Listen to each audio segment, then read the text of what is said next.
welcome back to my little sewing studio where I turn my fashion ideas into reality. The dress I will be making today is super simple. It took me 45 minutes to make from scratch, from when I started my pattern to when I finished the dress completely.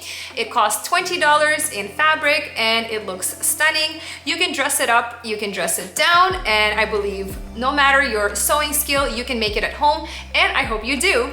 I'll see you at the end of the video so that you can see how my dress turned out, and I hope you do make this at home and let me know in the comments how it went and how you like the dress you made.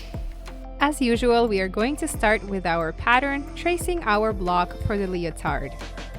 For this dress, we are not going to be making a front and a back, but we will rather extend our front piece to the sides because our goal is to end up with a droopy back, exposing all of our back, and we will adjust the size with an elastic band at the end.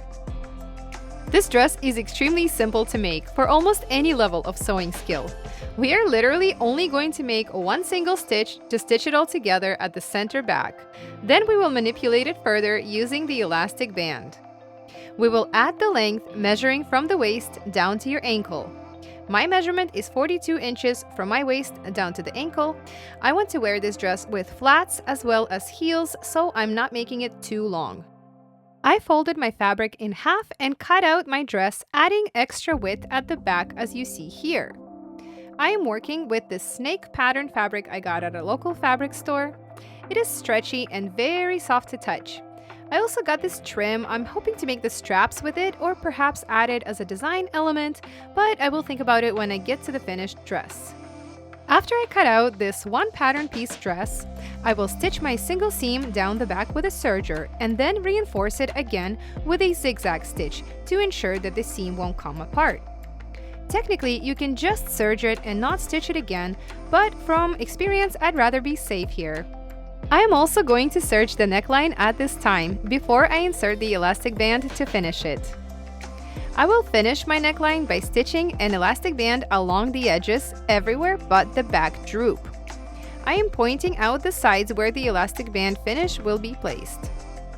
Once we stitch our elastic, we will fold it over the zigzag again to finish the edges. Now we are going to create a seam along our back droop. This seam must be wide enough to feed the elastic band through after the seam is stitched.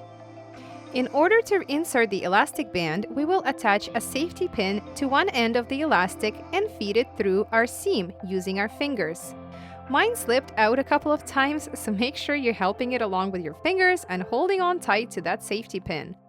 Now that the elastic is in, leave it extra long so that we can try the dress on and figure out how high or low we want the back to droop by pulling the extra elastic closer to our neckline.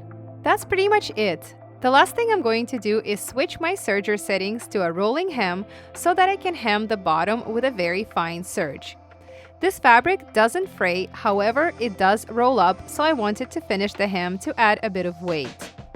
Time to see how my dress turned out at the end. Check it out!